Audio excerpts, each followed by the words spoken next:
students right now, and we are going to talk about the understanding the self, right?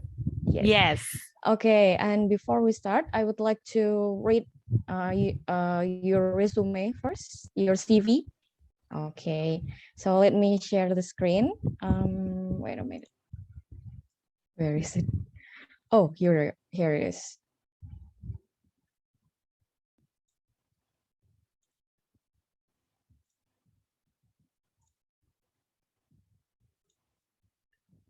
And buat teman-teman semua, buat peserta yang lainnya, saya akan membacakan ya profil atau CV dari Ruth Marie de Zosa. So what's your nickname? Can we call you Miss Ruth? Yes, you can call me Ruth. Okay. So Miss Ruth ini adalah Master in Psychology Major in Clinical Psychology dari San Pedro College, dan beliau juga S1-nya Bachelor Science of Psychology juga dari San Pedro College ya teman-teman semua.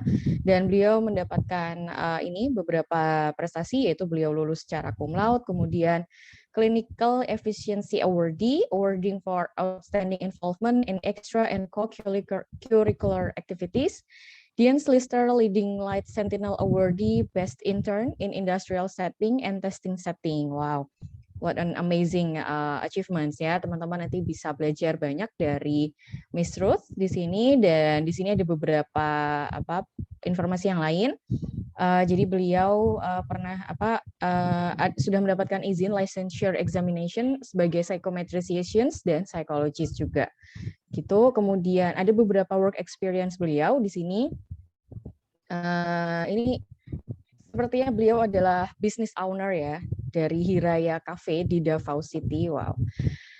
Kemudian ini pernah bekerja di San Pedro College juga sekarang tentunya, dan pernah menjadi ESL teacher, part-time faculty juga pernah, dan ada beberapa tempat yang lain yang pernah beliau pengalaman bekerja beliau di industri.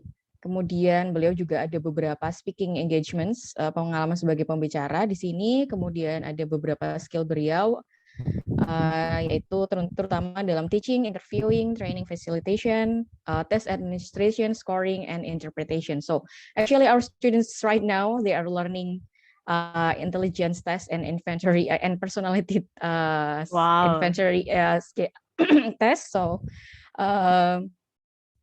maybe they can learn a lot from you too. And then Miss Ruth juga punya banyak pengalaman dalam trainings dan seminars ya, teman-teman bisa lihat di sini gitu. So without further ado, actually I usually so not all of our students are very fluent in English, Miss Ruth, so maybe I will help you translate a little bit, and I usually type it in the Google Chat I see. box. Yes, so maybe just resume or brief summary of what you said, so it will help them to understand it better, if it's okay with you. Yes, for sure. Okay. Thank you, Miss Ruth. So teman-teman semua, kayaknya udah nggak sabar ya kita menantikan lecture atau materi dari Miss Ruth hari ini. So without further ado, Miss Ruth, time is yours.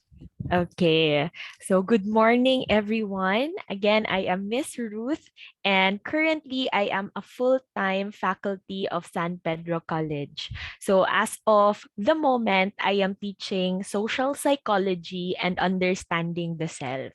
Okay, so understanding the self is actually a course in our school. It's a general subject wherein we teach not just psychology students, but students from other courses with understanding oneself through psychology.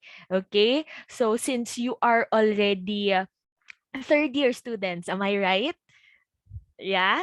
So since you are already third year students, a lot of you might know these concepts already, but let's try to deepen them and let's understand the importance of knowing oneself and its relevance to our practice in psychology. Okay? So let's start. I'll be sharing my screen. Here we go. Can you see my screen? Yes? Yes, yes. All right. Thank you so much. So let's talk about understanding the self. So you don't have to answer this, but think about this question, okay? If somebody asks your friend or your family member, who is Ruth? Who is Diani? How would you like your friend to answer? Okay? Think about the words that they can describe you with, maybe positive affirmations from them, constructive criticisms, or areas wherein you can still improve. So, with all these words that they have in their mind, whatever that is how they understand the self with regards to you. Okay? So, their description or the way they describe you can also differ or can be different from how you view yourself. Am I right? Yes, okay. And how you view yourself can depend on how your parents or your guardians helped you or brought you out in this world, your genetics, your biological factors, even your school can help or benefit in understanding yourself. And hopefully, by now, as much as you can, you get to have that big idea of who you are and what you really want to become in the future. Especially you are in this course, you will be helping a lot of people, right? So with this, it's important to understand oneself because it is a hurdle, it is a challenge for us to help other people if us ourselves do not understand who we are. Okay? So is it okay, Miss Diani? All right. So, philosophically, the discussion of the self is the basic search for meaning and purpose in life. We usually look for who we are, okay? We usually find the purpose in life. And we can find those in our different experiences. It can be our school experiences, our family life. It can also be learned through our friends, even in simple things like seeing other people or hearing them speak. We get to understand maybe this is my purpose. Maybe this is what I want to become. Okay? So determination, rationalization, and identification of the self set direction. With that direction that we have, we get to fulfill our purpose. However, the inability, when we find it hard to define ourselves, we are confused, or maybe we are not certain as to who we become, who we want to become, it leads to a lot of contradictions, maybe challenges along the way later on in life, especially when we enter to a course, for example, in psychology, and we are not sure with what we really want to become after finishing this course. It could have contradictions in the future. That's why one of the many things that we have to know is to understand oneself, to live a life that we think is fulfilling. And we feel like it's something that we are happy and contented about. Okay? So, let's understand the basic idea of the self. It is unified being. It means it's a whole, okay? It's essentially connected to our consciousness, awareness, and agency. We understand what's happening around. We understand what's happening within us. And of course, we are aware of the things we have to improve and we have to do. Okay? There are a lot of philosophers, a lot of scientists. We have different theorists who introduced about characteristics of the self. Like, how do we understand the self? So they offer a lot of ideas here and there. And over time, throughout the years, we get explanations, and some of them actually have scientific evidence or proof. So for us today, let's get to know the four main ideas and perspectives of psychology. Okay, so let's get to understand ourselves through the psychoanalytic perspective.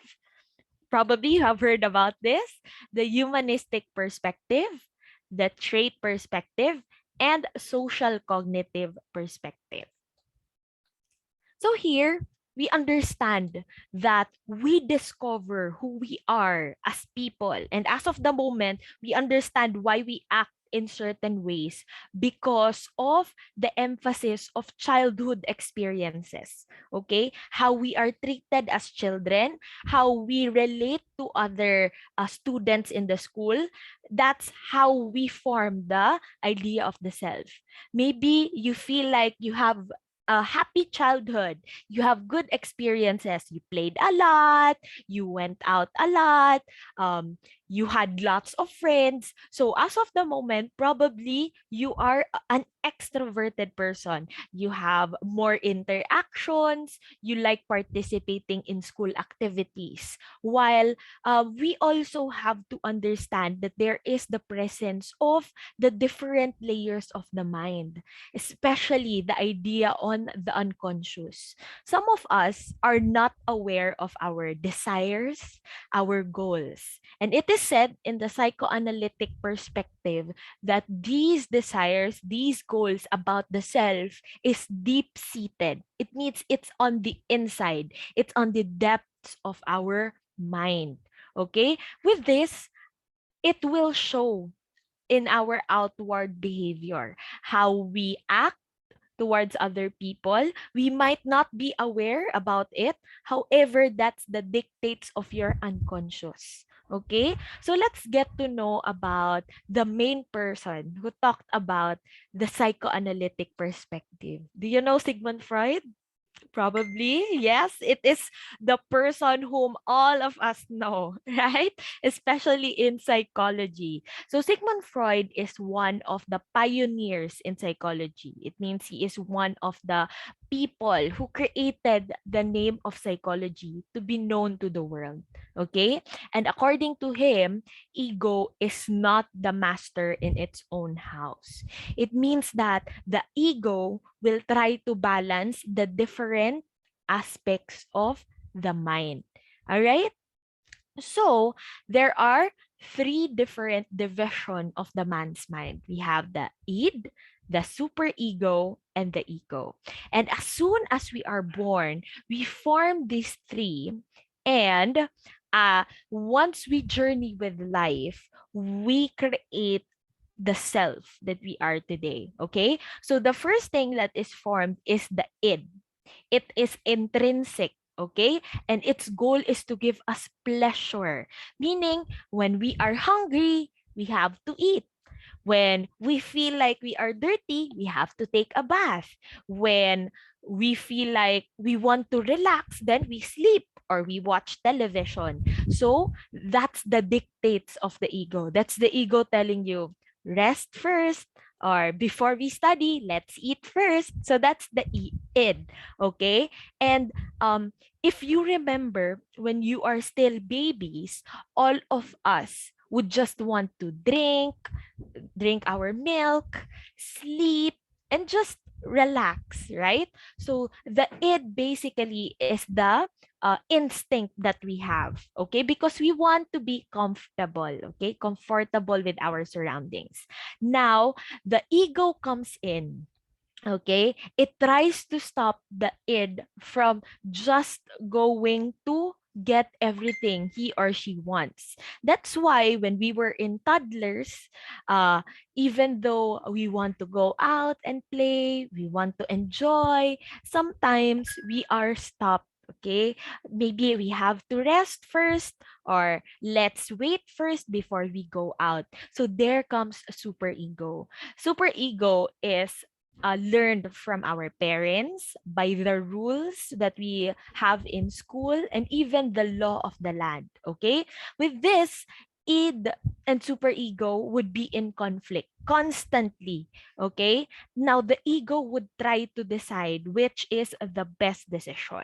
Okay, because the id and the super ego can both be irrational. Okay, so you would think, why is the super ego irrational, ma'am? That is because sometimes it would do what's good according to how we think about it. So, example, you want to study for a test or an examination, but you are very, very tired. The super ego would say, you have to study, you have to study, you have to study. And then you will no longer be able to rest. So that is where the irrationality comes from. Now, what is its relevance to oneself? Okay, once we get to balance this three, or one of the three would outweigh the two others, we develop certain um, characteristics. Okay, so if the id is dominant, we tend to become egoistic, boorish, barbaric. Okay? Sometimes we become aggressive towards other people. We hurt them with our words.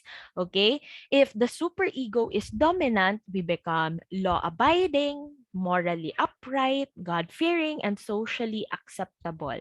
Okay? However, let us not forget that it can still be irrational. Okay? And if the ego is successful, we turn out to be brilliant people, creative, emotionally balanced individual. So if you remember that about the concept of defense mechanism, when the ego is too overwhelmed, when the ego is stressed, okay, with the dictates of id and superego, we tend to defend ourselves so that we feel at ease. So that is when the defense mechanism comes in. Okay? So there are also other theorists who talk about the self, okay, to understand ourselves further. We have Erickson, who emphasized on undergoing different identity crisis. Okay? It's like in every stage of our lives, we experience crisis for us to resolve. And once we resolve them, we get to understand who we truly are. So at this stage of life, if you are around teenage years or early adulthood, you might be in the stage of looking for your direction in life. Not just career, but where you want to be a few years from now. That's what we are looking into. Now, if you are able to solve that crisis, then you get to uh, earn the basic strength of fidelity. It means that you get to have faith with what you actually have in your capabilities. Carl Jung, on the other hand, believes on the mystical side of the mind. Okay? It talks about collective unconscious, that who we are today is because of the ideas of our ancestors, our archetypes. We have different parts of the self. Okay? Even though we look at ourselves as truly good humans, some of us can yes. Okay, some of us can have a shadow, okay? If we are females, some of us would have a male tendency, okay? For Alfred Adler, on the other hand, we become who we are because of the different inferiorities that we have, the disorders, the diseases, and we strive to become better.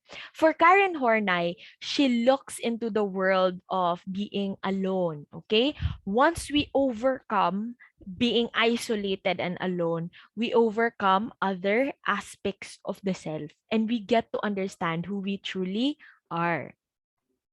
Okay? So let's see the next one. Sorry. Mm-hmm. Okay. Oh, oh, oh, oh.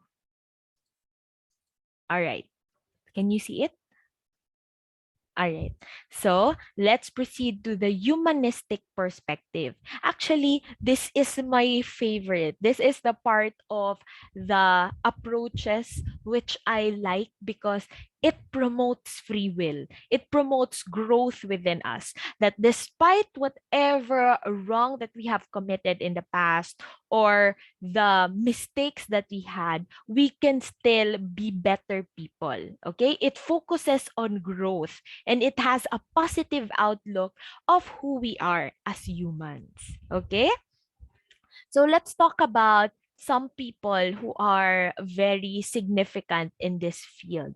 First, we have Carl Rogers. Okay? Carl Rogers is one of the pioneers of this ideation. He believes that the self does not exist at birth, rather, it gradually develops from childhood up until at the moment. So when we experience our first day in school or our first competition, we get to understand, oh, this is my capability. Wow, this is my strength. And then we get to middle school. So you get to understand what kind of friends do you like. Okay. And when you reach high school, you learn, I want to be a psychology graduate. I want to be in the field of psychology in the future. So there you get to create yourself. He emphasized on free will and action. It means that everything we do is not just dictated by our environment.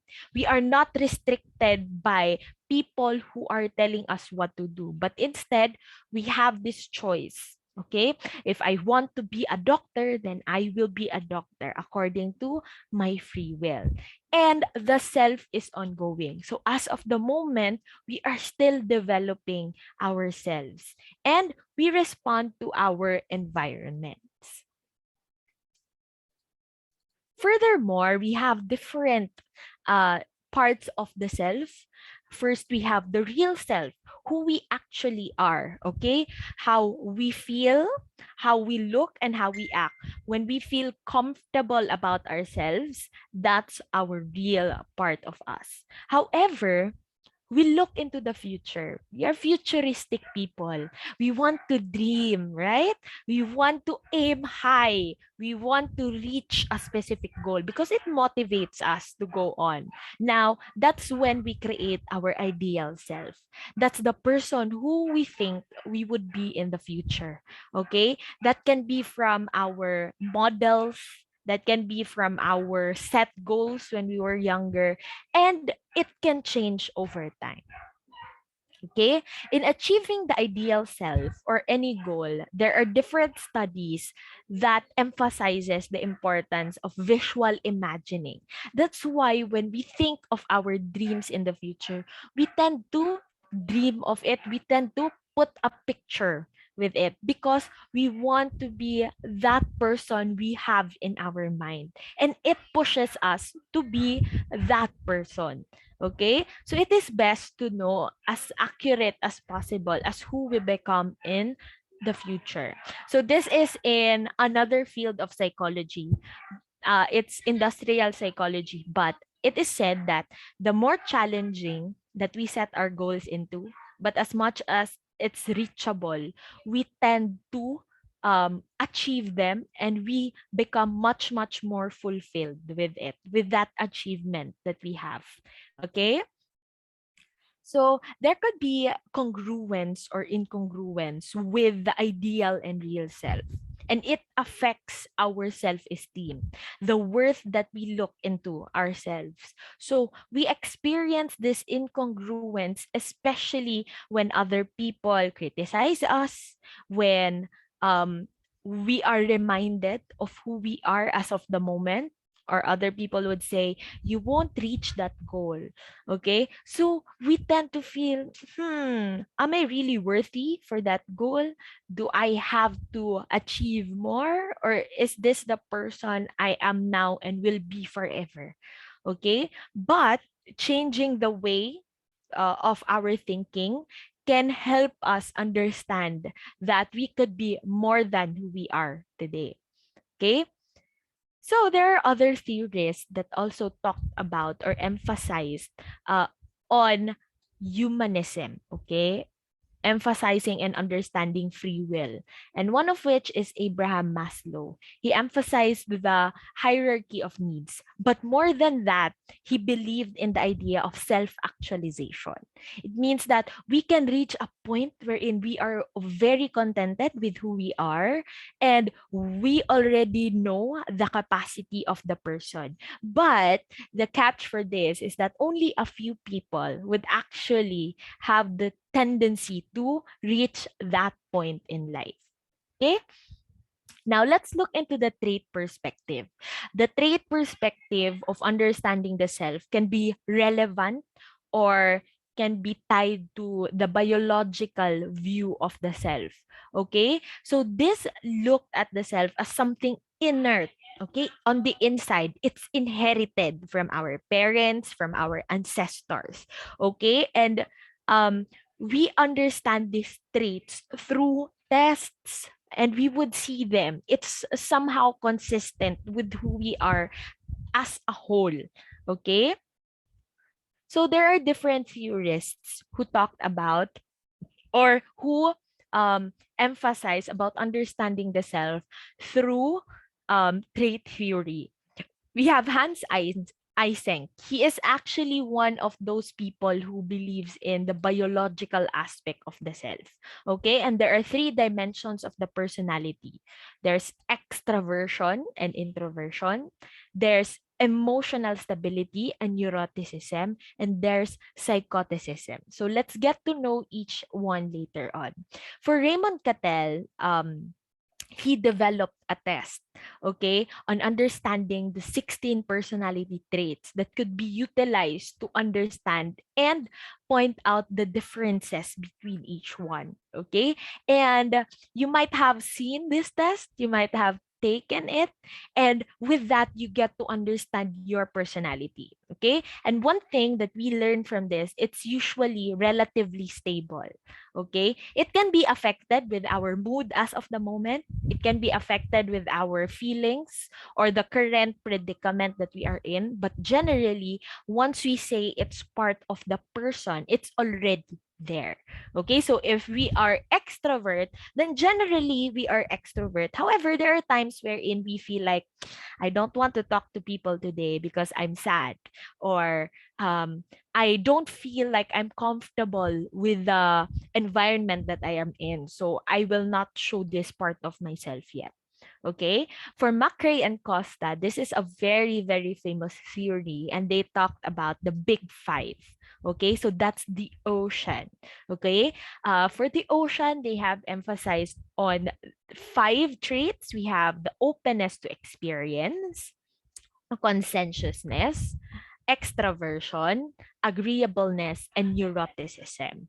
So let's see each one. Okay. So you could score high or low for each one. Okay. So if you are quite high on extraversion, then we tend to be outgoing, energetic. Okay. But if we tend to be low on extraversion, then it could be that we are more on the introvert side. So we tend to be quiet, withdrawn, indifferent, or unassertive. Okay? For agreeableness, it's more of our being approachable. Okay? Are you easily approached by other people? All right. So if you are high on agreeableness, we tend to be warm, considerate, get good in nature.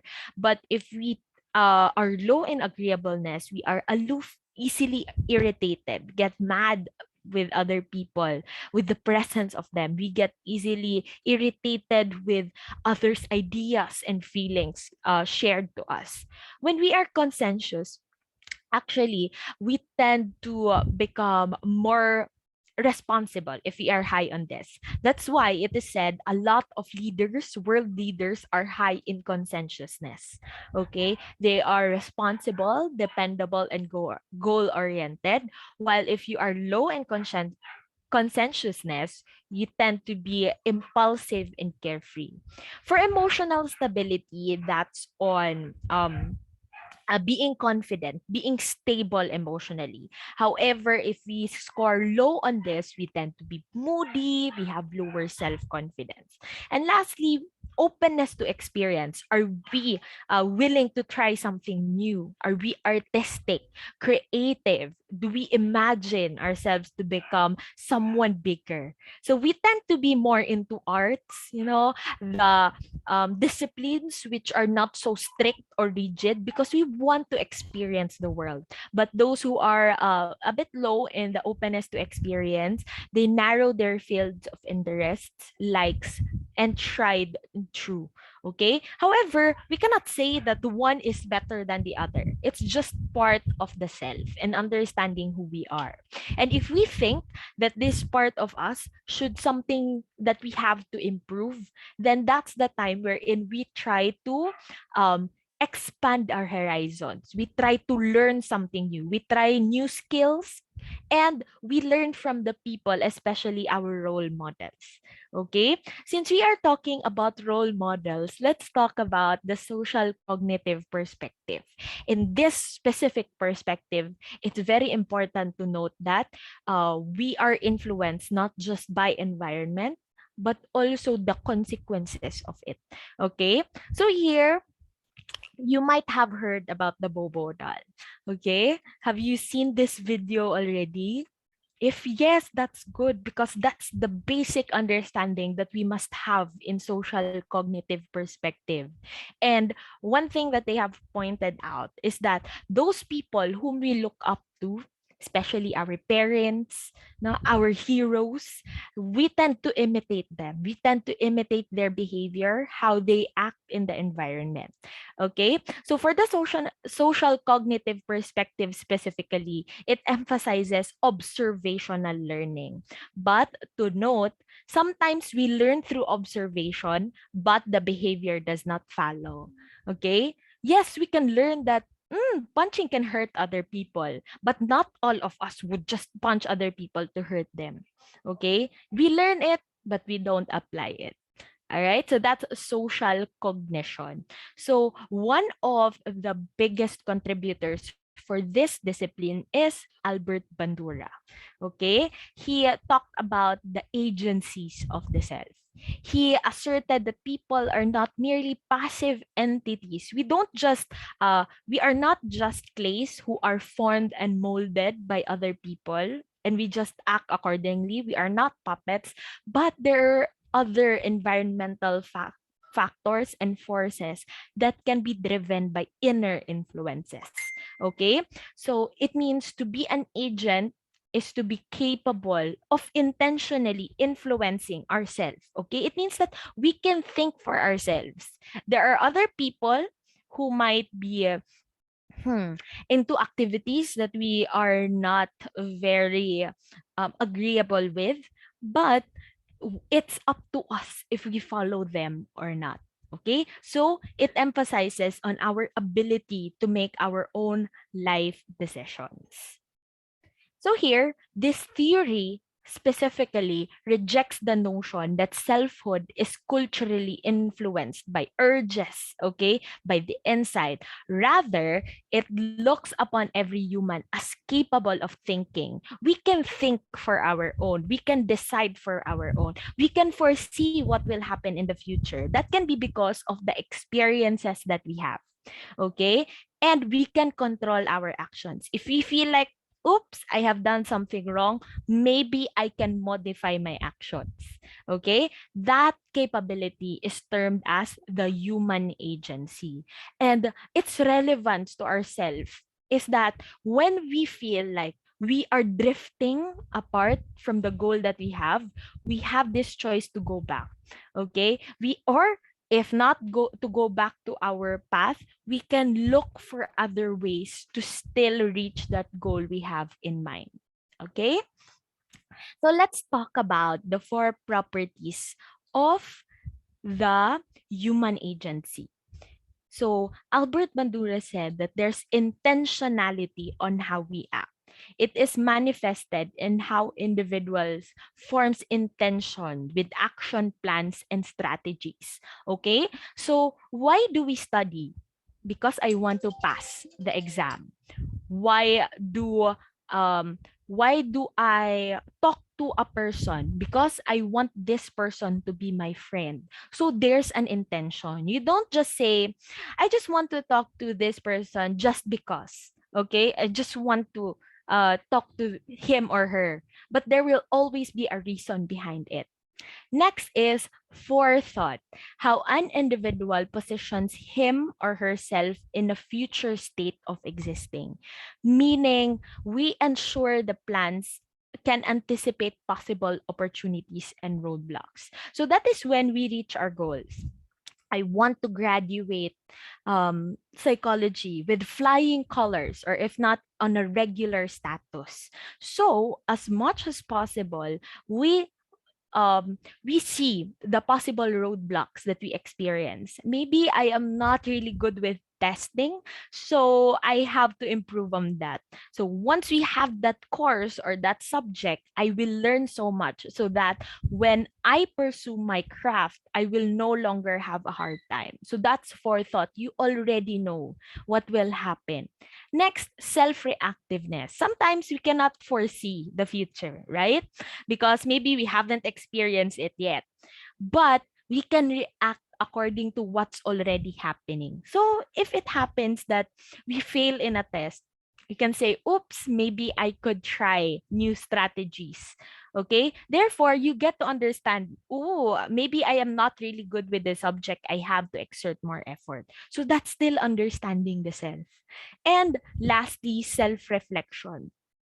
We tend to introspect. We evaluate whether we have done something right or wrong according to us. So, if you donated, for example, you donated for a specific cause, for children or for older people, you reflect, was that action good, or do I still have to improve it? With that, you get to realize this is good and this is who I am. I like helping other people. Therefore, on the next few chances that you have for you to help others, you already know that you really want it because you were able to reflect on it in the first place. So that goes to all of our other decisions, all of our actions in life, even in school, maybe in love, in our family. We get to decide every day and we can reflect. That's why I am a person who likes to introspect, meaning I like to think of what I have did for the past hours in the day. Maybe some of you like journaling or writing what they have done, what they have accomplished. So there you can reflect.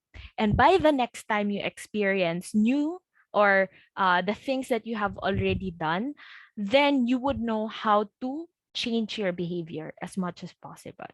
Okay?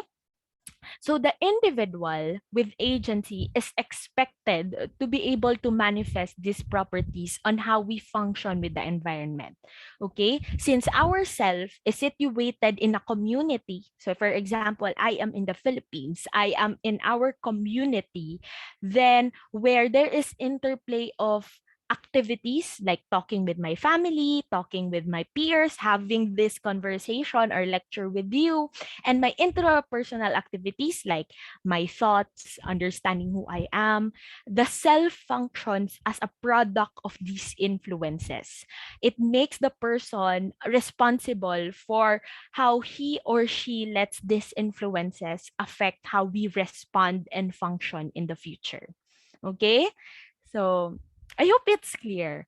All right. So next, let's talk about the things that might happen, the events that might transpire if we are having a conflict of understanding the self. But before that, I'd like to emphasize with all these different traits and all of these different theorists, it's not wrong if we believe in certain persons, in certain theorists and ideas, okay? Because we all have our ways to understand the world and understanding the self. So some of you might look at yourself as a person who believes in the psychoanalytic perspective. Therefore, you feel like a lot of the parts of the self is still unconscious. Some of you might think that I am a product of my free will. Then maybe you are leaning towards humanism and so on and so forth. So there's nothing wrong with that. It's just that we have our own ideas and concepts of the self. Okay, so whenever there are conflicts within the self, there are certain things that we could develop. It might be a disorder, it can be incongruence, it can be a conflict. Okay, but just to note, it's not always disorder. Sometimes we can be confused. Okay, we can lose direction, but it does not always lead to illnesses. But let's name a few. So there are different personality disorders. Okay, we have the antisocial, borderline, histrionic, so on and so forth. Okay, um, we'll not delve into each one, but once we develop certain personality disorders, we tend to incorporate them with the self. That's why one of the um, more difficult therapies that we undergo as practitioners is when we deal with people with personality disorders, because they won't think that there is something wrong with them. Instead, there is something wrong with other people because they do not understand me. Okay, that's why a lot of people who have personality disorders tend to think rigidly. Okay, they have this idea of the self, and this is just my idea. This is what is right. Okay, so others might find it hard to relate to them. They might have good relationships in the beginning, but eventually it could have a conflict, maybe overt conflict with these people. So everyone around might have a defect, but I am the right one. Okay, so it's important as early as now to identify, maybe I am too rigid, maybe I am too uptight with other people, or maybe I am too relaxed with my life. I have to exert more effort to reach my goals. So with that, you get to understand, oh, these are my areas for improvement.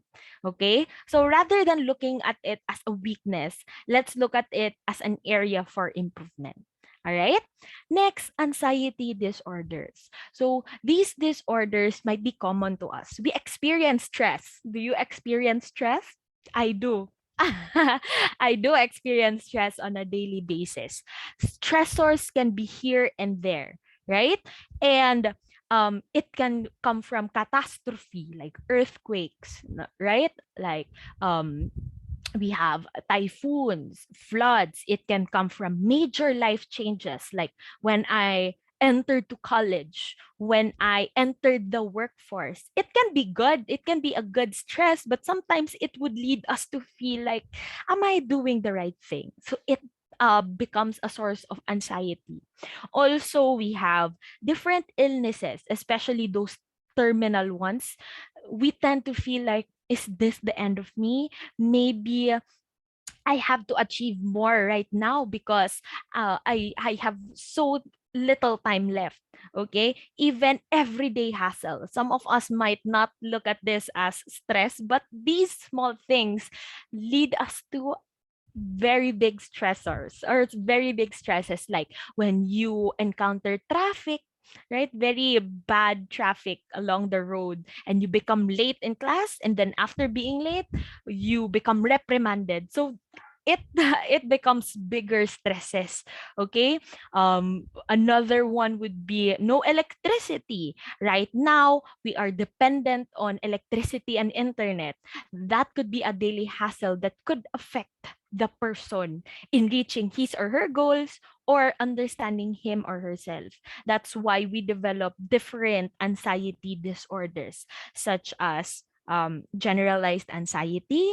We also have OCD, panic, and even other thoughts that we have in our mind that can increase our fear or worry to real or perceived things. Sometimes we are not sure if the things that we are worried about are real or imagined, but it causes us the nervousness in us, okay? And it can have a conflict with understanding the self. Lastly, we have the depressive disorders. This is when we experience loss of interest. Okay? When we do not reach our goal, we lose our interest. I don't want to study anymore.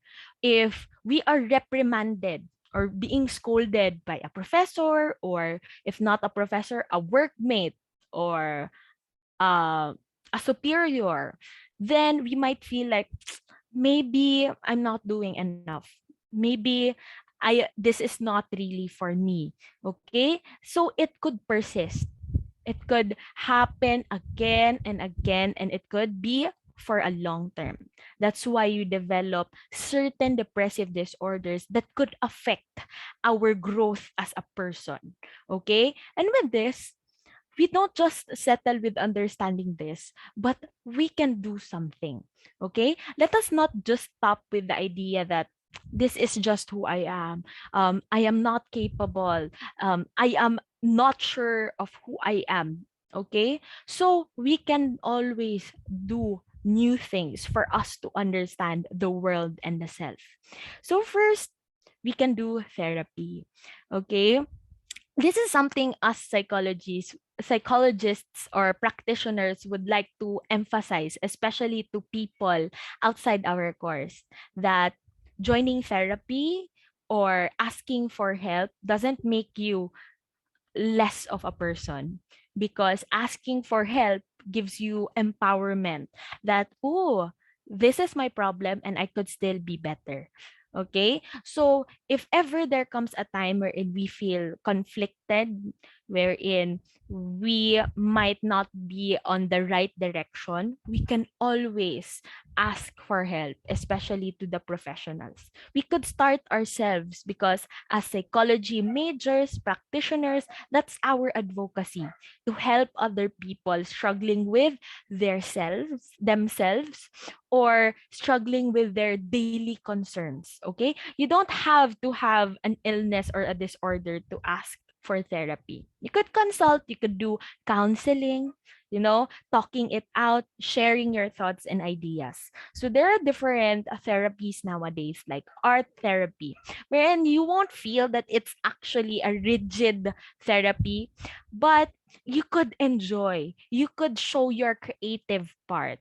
Okay, you can identify your emotions, you can be aware of the happenings of the world, and you can express yourself.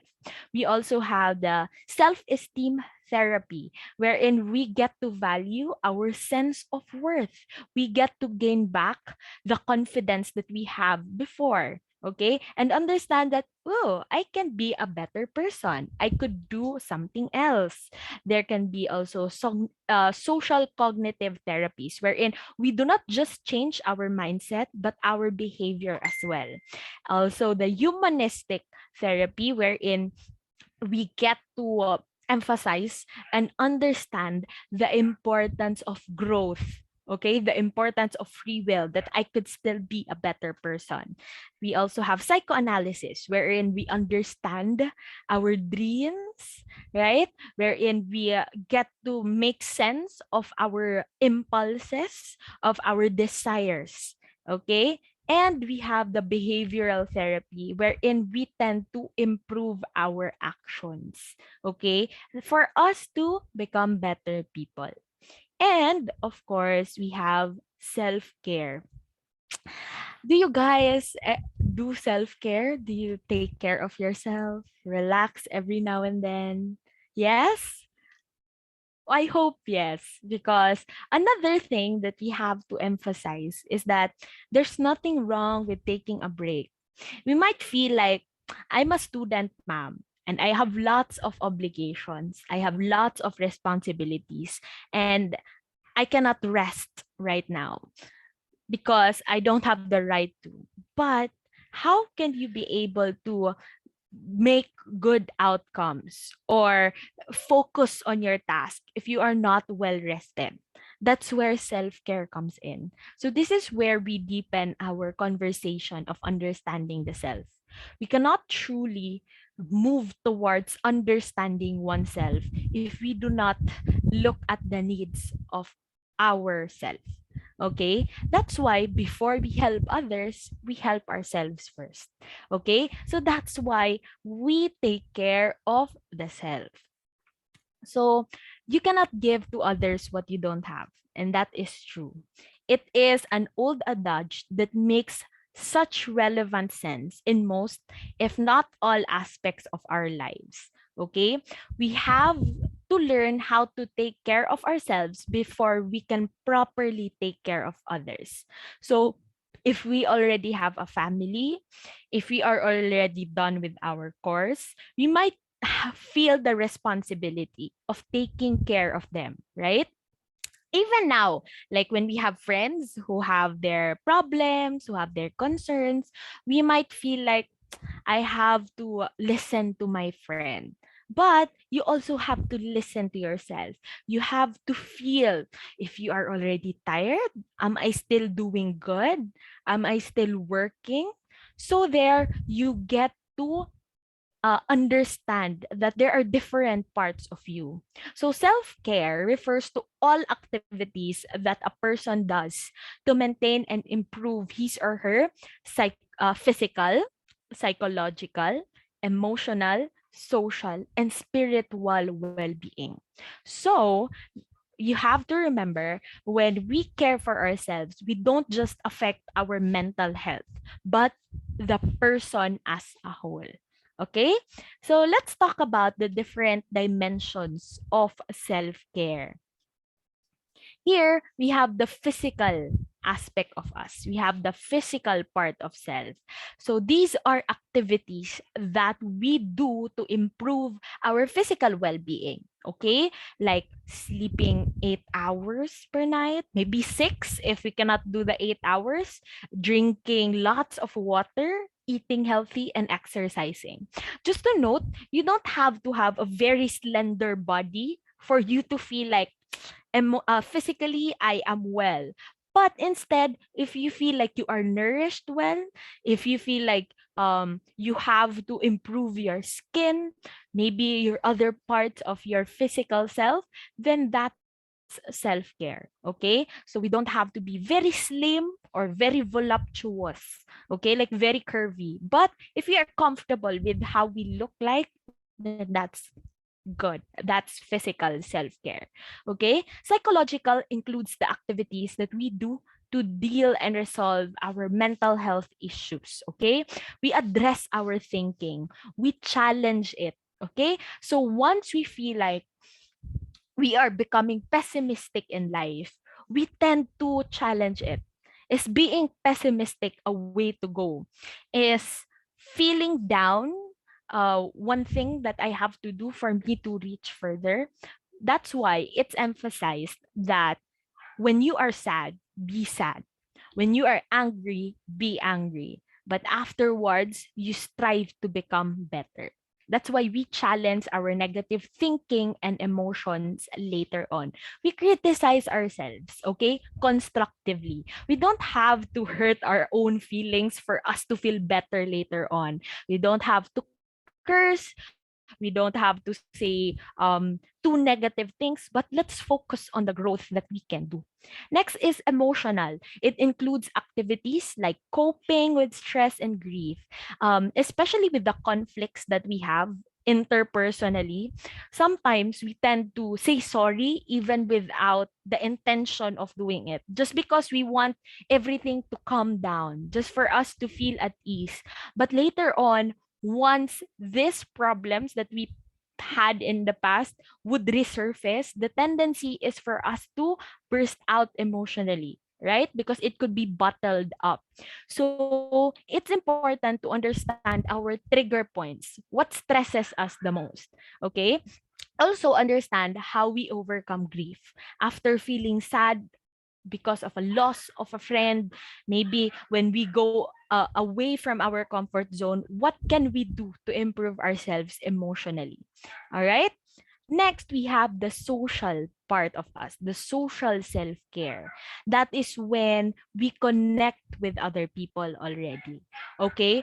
That's the importance of having a friend. Okay? Because after all, we are social beings. Okay? We are born in this world and we get to socialize with others. The very first socialization that we have was the moment that we were conceived or we were born in this world. That's with our primary caregiver, and that's our mother or our caretaker.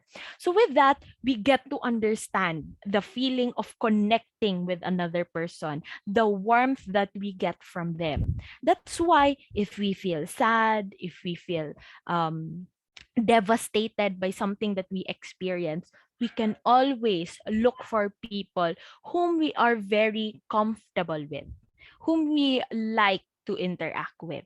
Okay? Because once we develop ourselves socially, we get to appreciate the help given by other people. We get to empathize. Okay? We are collective in nature as Asians in general. So being collective gets to we get to appreciate the ideas of having other people. Once you experience struggle, a pat in the back, someone who would listen to you, that feels really good. And with that, we are able to do our tasks as future counselors as well. Wherein when we listen to the problems, when we understand the concerns of these people, we get to have a good idea of what they are actually experience. Okay? That's why it's also good to, experience problems, concerns, tribulations in life. Because even though we try to avoid it, we learn from it, right? So experiences are learnings in life. And when we learn something, we get to give it to other people. That is actually one of the reasons why I like to be a professor, because I don't just get to practice my profession in therapy, but I also get to share what I know with others. Okay? I get to share my ideas. I get to help other future practitioners in the field. And lastly, we have spiritual. We don't have to be religious to be spiritual, but it includes all activity that we do to strengthen our relationship with our beliefs. Okay? We get to our roots, to our core. This is something actually very sacred to us, very personal. We don't usually share it to others. Sometimes it can be very very personal, that we just have a one-on-one relationship with whoever we believe in. That's why we get to meditate, we get to contemplate with ourselves. Okay, we get to understand our existence according to the faith that we have as of the moment. Okay, so we can be spiritual, we can take care of our spiritual self by going back to what we are used to. If we are used to worshiping, if we are used to reading our sacred texts, then go on. It might help you a lot. Okay? So these are the 5 dimensions of self-care. So what are the benefits of it? How can it contribute in our lives? First, there can be enhanced productivity, meaning when we take care of ourselves, for example, there's a holiday and we decide to take a break, we get to say, this is my break, so that when I go back, I would be motivated to do my tasks. Okay, you get pushed for you to appreciate what you have. Okay, then next we have improved vitality. Okay, we become more energized, we are very eager to learn, we are happy that we have improved. Okay, next, enhanced self-esteem. It means that we feel that we are worthy. If we talk about self-esteem, it is somehow how we value ourselves. Like, how much are we? We are priceless, right? So being priceless, we get to understand, oh, I am a valuable person in this organization. So I would enjoy doing my tasks and activities. Then there's increased self-knowledge. As I have mentioned, it's important to understand our trigger points, our struggles, and areas for improvement. And with that, we get to improve who we are. We get to have a grasp. I am a very open person. I like to try new things. I'm adventurous. Okay. So that's when we enhance our self knowledge. Lastly, we have mindfulness and compassion. So I just want to share a term called compassion fatigue. This might be the first time you have heard about it, but some of you might have um, happen to read across it, because during this pandemic, it is said that a lot of people, especially those in the front lines like doctors, mental health practitioners, even those who are in the school setting, because we still work even during pandemic, we tend to lose the compassion that we already have because we are too tired to feel sympathy towards others. But once we take care of ourselves, we can gain back that sympathy, that empathy that we once have. Okay, because in this time we don't have anyone else but each other. Okay, like the support that we have from our professors, the assistance that we receive from our superiors, and so on. We also get to be mindful. Okay, I know that I am doing my task, this is my responsibility, and then you get to um, go back to your duties. These notions of self-care are actually oversimplified. These are very simple explanations on how we take care of ourselves, on how we must emphasize understanding oneself. Okay? Proper self-care is taking a very active and powerful choice. Because after all, everything that we do with ourselves is a choice. If we want to take care of our different dimensions, then we do take care of it because it's our will. We make an effort. We exert extra work for it. Okay? But I would admit that it could be messy. You know, just taking a break on weekend, that is a very big concern on us, especially in our field. Some of us can relate to this. We have our lessons for 1 week, right? So we have our tasks, our activities. So this goes both to professors and students. After doing those tasks and activities, of course, we understand that there are evaluations, there are examinations, activities. So when we are in the weekend, instead of resting, we tend to study. We don't allot time for ourselves to just chill and rest, but instead we have to exert effort. So it could be messy, you know. The even the moment wherein you put in your calendar rest day or going out today, it could be very stressful because during that time you could be still thinking about work, you could still be thinking about school. But then, you know, letting go and understanding yourself, like listening to your body, would help a lot, because there is this so-called organ dialect, right? So if you feel very tired, your body shows it as well. That's why self-care is very important. Okay? So since it is a powerful choice to engage in activities, it will result to acquiring optimal health, okay, that cover all of the components that we have discussed a while ago. Again, it could be messy, but it will be worth it because we can be chill but be excellent as well. We could relax but do good. Okay? We can let loose but go back and be more motivated. All right? So actually my talk is quite short. This is something that I'd like to leave you with. Be the love you always hope for. A lot of times, especially during this pandemic, we might feel that other people has their own priorities. Am I right? And with that, we tend to feel like we are left alone, and we don't understand ourselves anymore. We go away with who we really are. Sometimes our goals are not achieved because we might feel like during this pandemic, everything is ruined or everything is not according to plan. And with that, we can be unmotivated. We can feel like our life isn't according to our initial purpose that we have in here. But whenever you feel that, be the love you always hope for. Because if other people tend to prioritize other things, what we can have is ourselves. We take care of our hearts. And in San Pedro College, our motto is called Love Serves. So when we love others, when we love ourselves, we can serve other people. So as psychology practitioners, as future clinical psychologists, I hope you get to understand the importance of knowing, understanding, and taking care of yourself for you to help other people in the future. So that's it.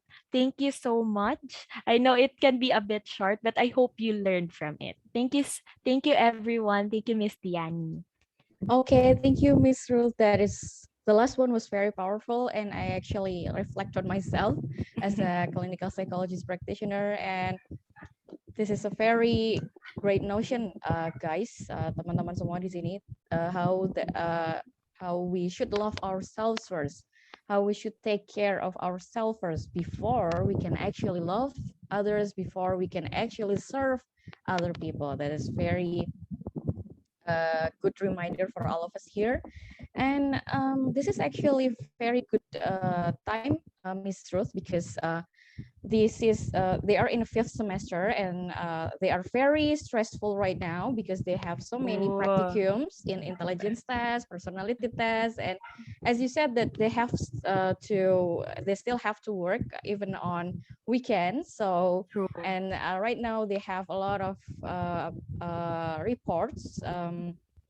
They have a lot of assignments right now, and all the lecturers are demanding them with these assignments.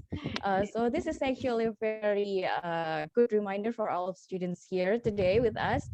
Semoga tadi teman-teman tadi ya bisa diingatkan oleh Miss Ruth betapa pentingnya tentang self-care tadi ya, how important is the self-care for us, and how important it is for us to have a break day, have a going out day, hang out with friends, with your family, not just focus on your reports, yeah, guys. I hope.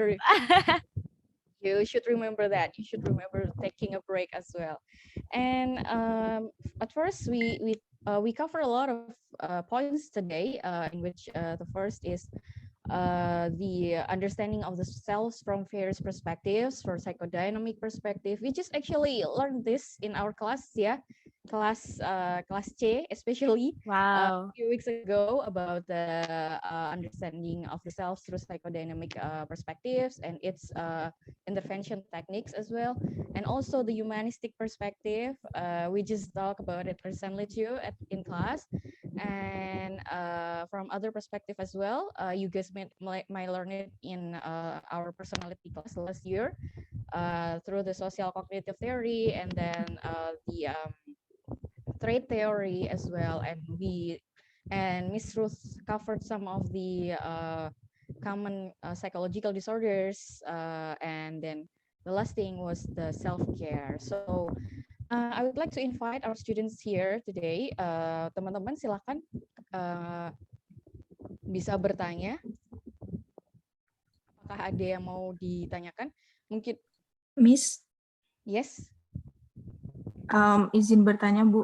Oh iya, Diba. Silakan, Diba. Okay, hello, Miss. Hello. Ruth. Yes. Okay, I have a question. Go But ahead. before that, I will give you maybe some context in like the situation.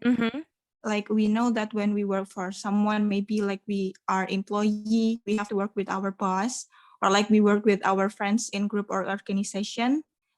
We have a certain task that we have to solve together.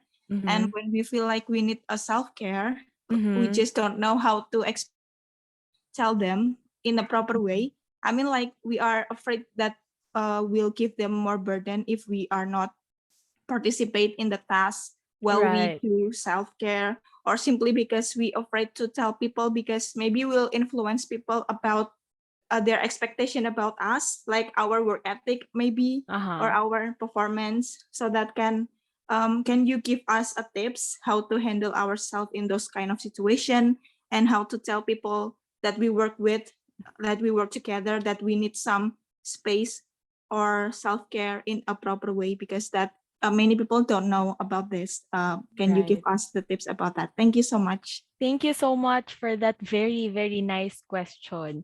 So, first off, it's good to have a very cohesive organization in psychology.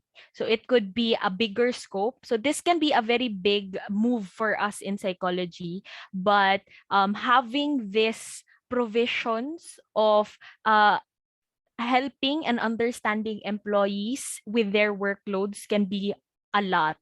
So in the Philippines, we have this psychological law, or specifically the mental health law, wherein we are trying to advocate and to push through for all employees, even students maybe, for them to be given breaks every now and then, and even give breaks for mental health. Okay, so as of the moment, we do have mental health breaks every now and then. So that's a very big scope, right? So it could be for the deans to do, for students maybe, or for bigger companies to do. It's a decision that is quite big.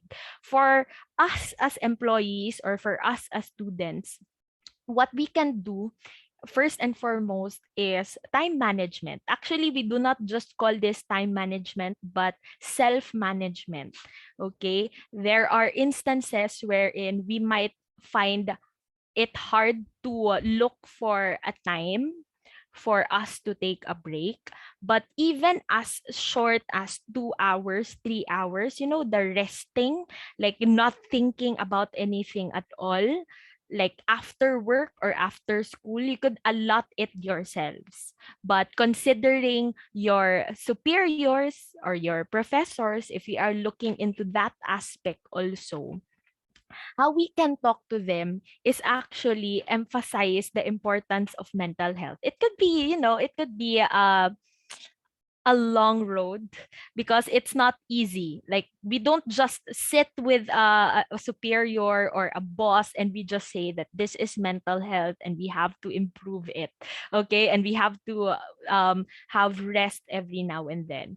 But as much as you can suggest, maybe, so maybe you could talk to your professor, or maybe that's a future boss or a future head, wherein you are going to talk about taking breaks every now and then, like respecting one's holiday. Like, I hope we get to rest during our holidays, or at least we get to be offline, or you ask for permission that I would be offline during these times, so that they would be aware, because communication is very important. And sometimes what happens is that we just let go of our tasks without leaving it to people who can help us.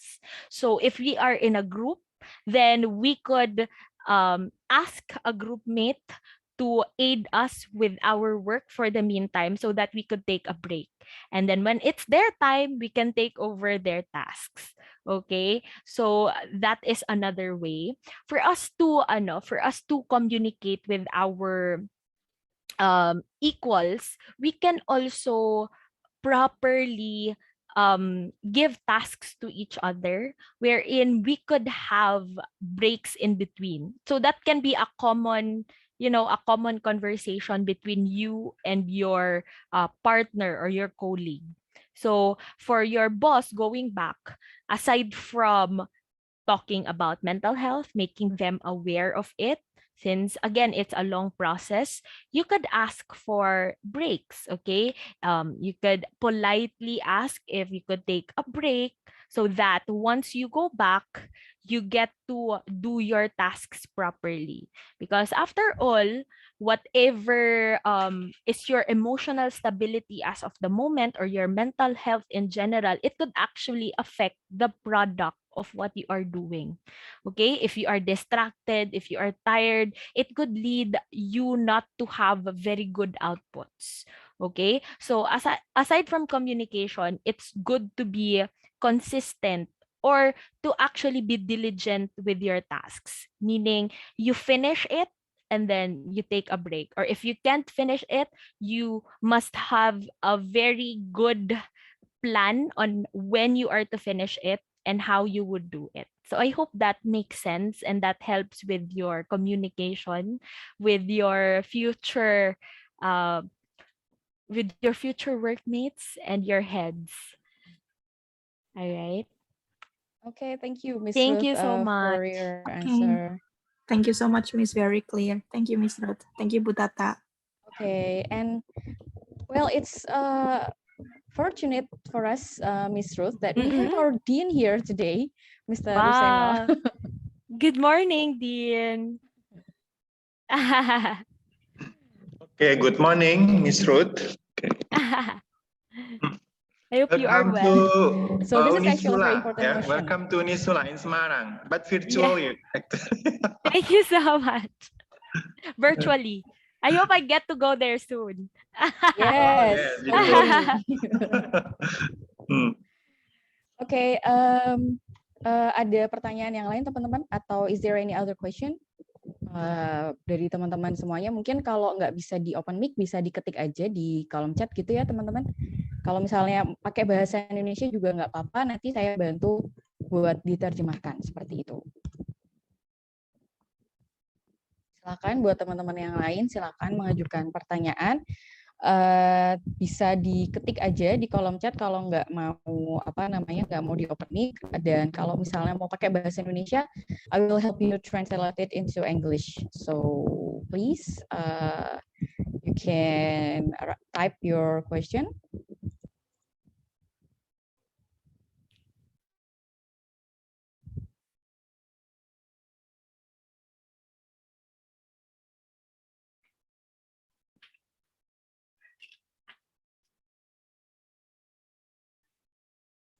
So, is there any other question? Or maybe there's some people who is typing it, Ms. Ruth. So, maybe we can talk a little bit while we're waiting for the yes, questions for sure, from for the sure. students. Maybe you can tell us more about what about you yourself? What self-care strategies that you usually do for Right. yourself? I actually learned about this when I was in college. Of course, just like any other college student, we tend to be overwhelmed with work. And it is actually a preparation for our future tasks as professionals. However, there are instances wherein we really need breaks, or at least we wish that we are given the chance to relax a little bit. So for us in my college years, we tend to have breaks as a group or as a class. So we have, common we have common conversations wherein let's take a break and have fun, maybe on weekend or maybe even a dinner. So that's a very short time. That's around 2 hours or so. And at least we get to let loose. So we get to talk about things outside school. We get to know about each other. So when we go back to our tasks, we get more energy, we get replenished. Okay, so once we are already used to it, to the routine or the pattern, at least we get to manage ourselves better, because given the 24 hours a day, we can always look for time, even an hour, 2 hours. Perhaps it could be already a big help for our breaks or for our mental health. Okay, it also pays to have a very good management system, like you are able to have great habits already, but we have learned that the hard way. Don't get me wrong, we did not just learn it from one semester alone, but it was a long process. Okay, maybe we have mastered it around fourth year already. Yes. So it's actually we have to take extra effort, right, for Yes, to yes. actually take care of ourselves, because Yes. otherwise we will be very exhausted and it would it would influence to our outputs, our work quality, for example. Correct. And so we have to make effort ya teman-teman. Jadi di sini pesannya kita harus ada effort juga buat take care of ourselves gitu ya. This is maybe I don't know, maybe some of you here are very busy with your assignments, with your Yeah. reports and then practicums. But the bottom message here is that you need to take care of yourself. Don't overdo yourself also, and try to take care of eat healthy food, have a good Yes. habit also, something like that. Correct. So is there any other question, guys? I understand the stress, really. I have been through the online platform as well, because I finished my master's last year and I got to experience practicum on the online setting. It's different because you don't see your clients, you don't get to understand their actions, because sometimes you just hear them, but it Yes. actually develops new skills and strategies for us to Okay. understand people. I hope you also grasp those skills. Yes, hopefully. Yes. Thankfully, we right now we are doing the blended class, Miss Wow. Ruth, because of, well, thankfully in Indonesia, especially in Semarang right now, the pandemic, the COVID-19 cases is slow. Well, is it's very controlled Wow. by the government, and then now we can, well, at least the students can go to the campus right now to do the practicum, and well, we cannot bring the real clients, so well, Right. they're just doing role plays with their friends and their assistants, but well, at least it's better than, you know, not Yes. being able to see the or not being able to touch the Right. instruments, the tests. So it's actually we are very thankful here that we were able to do the blended classroom. Yes. What about in San Pedro? Still online or the Yes. blended? Still Oh, still online. online. Okay. Here in the Philippines, we have different alert levels for each Okay. areas. Okay. So since San Pedro College is a science allied school, meaning all of our courses are medically aligned or science aligned, like medical technology, we have pharmacy, we have psychology, physical therapy. Only those courses who really needs to have a face-to-face interaction could have limited access to school. So that's medical I technology, see. because we cannot just extract blood virtually. Yes. So those are the provisions that we have. Hopefully in psychology we get to I have that by next see. year. Okay. Yes. Okay. Yeah, we hope that the condition will get better for all of us, whether it's Perfect. in Philippines or in Indonesia, so that we Correct. can back to our usual activity, and we Yes. can actually visit each other country, not just Right. through virtual meeting like this. So Yes. I guess there is no more questions from our students. Maybe it's already clear enough for, hopefully it is clear enough for Hopefully. them, hopefully. And this has been very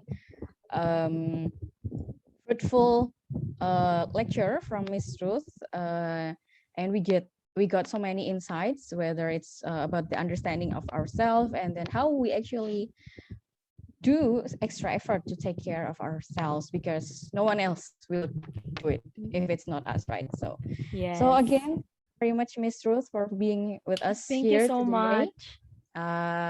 We hope that we can see you in another occasion. And once again, thank you very much. And we are truly sorry if there's any inconvenience to It's you in okay. our lecture today. And And for our students, terima kasih buat teman-teman yang sudah join pada siang hari ini. Kita akan silakan nanti dipersilakan untuk melanjutkan kegiatannya yang berikutnya. Oke. So thank you. This is teman-teman di sini ada form absensi ya yang di-share di kolom chat oleh Mas Haidar. Silakan buat teman-teman bisa klik di form absennya terlebih dahulu sebelum nanti live group gitu. Jadi silakan sekali lagi buat teman-teman bisa mengisi form absen yang ada di-share Mas Haidar di dalam ini di chat box. Silakan bisa absen terlebih dahulu. Jadi jangan lupa untuk mengisi absennya. Gitu ya teman-teman, sekali lagi jangan lupa buat mengisi absennya. Okay, terima kasih. Thank you very much once again to Miss Ruth and our other lecturers here, our dean, Mr. Ruseno, and our other lecturer who joined us today. I saw some of the other lecturers, but maybe they are already left for their classes. Thank you very much, and we hope to see you again in other occasion. And we hope you and your family, and also the family of San Pedro College well in Philippines. So thank you very much, Miss Ruth. Thank you, everyone. Thank you, Miss Ruth. Thank you, Dean. Thanks in advance. You give a perspective from students, so give the student more insights to doing their activity. But actually, from the perspective of lecturer, we are stressed too. We are stressed too. I can relate to that. Yes, online. Yes, thank you so much, Dean. Yes, thank you so much. You're welcome. Okay, see you in the next change. See you in the next activity. Terima kasih teman-teman semua. Wassalamualaikum warahmatullahi wabarakatuh. Waalaikumsalam warahmatullahi wabarakatuh. Terima kasih Mbak Tata.